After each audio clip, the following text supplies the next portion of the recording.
She called me in February, her voice dripping with expectation. Can you organize my birthday again this year? Same as last time. Venue, catering, music. You're the only one I trust. I stared at the phone. Not a word about mine, which had passed 2 weeks before. 26 birthdays, ignored, brushed aside, we'll celebrate later. But hers, a full production every year. And I was always the planner, the wallet, the safety net. This year she would get what she deserved. It wasn't always like this. As kids, we were close. I adored her. She was my older sister, my shield in schoolyard fights, my comfort when mom was cold, dad absent. But as years passed, I noticed a pattern. Her birthday was sacred. Balloons, cakes, parties stretching until dawn. Mine? Forgotten. Always forgotten. When I was 12, I waited by the door for someone, anyone, to say the words. No one did. The cake on the counter was hers, baked early for her party the next day. At 18, I drove myself to the diner and bought my own slice of pie.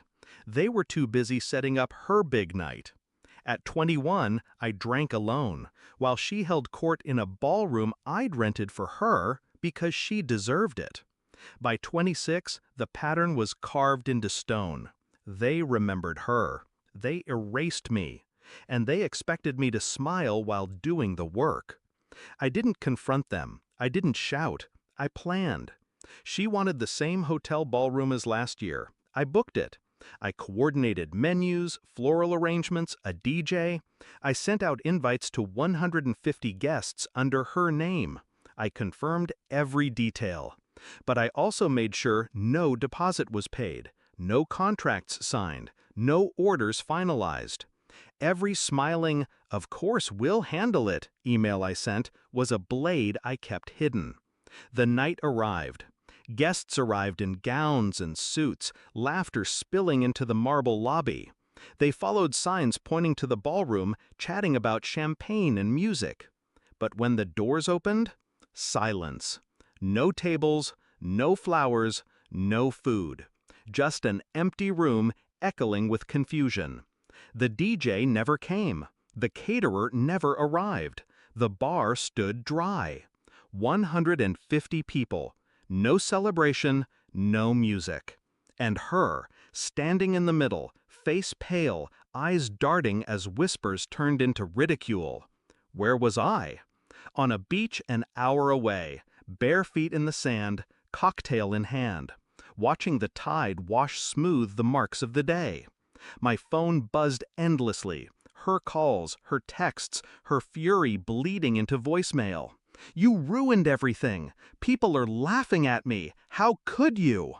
I let each one play out, her voice cracking, breaking, collapsing. I learned something in that moment.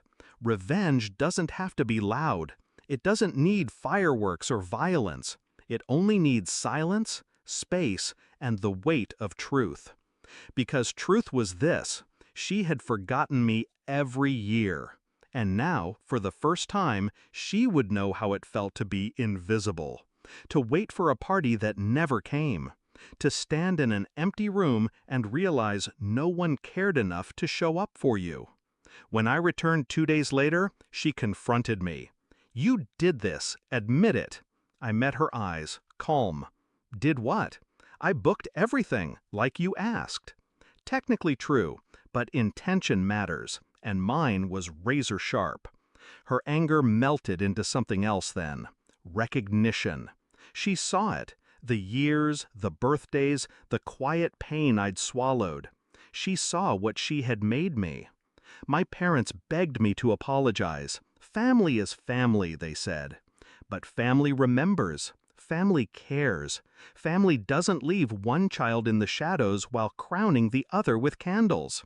So I didn't apologize. I left the table, left their house, left the years of being their silent servant.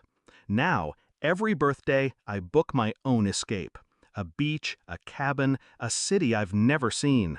I raise a glass to myself, quietly, without expectation. And her? She books her own parties now. Smaller, less grand, because guests remember the night of silence, the night her family failed her, the night her sibling disappeared and left her in the dark. Do I regret it? No. I regret the 26 years I waited for them to see me. I regret the candles I blew out alone. I regret the nights I stayed, hoping it would change. But that night, that perfect silence, that was my gift to myself. Because for once, I wasn't the forgotten one. They were.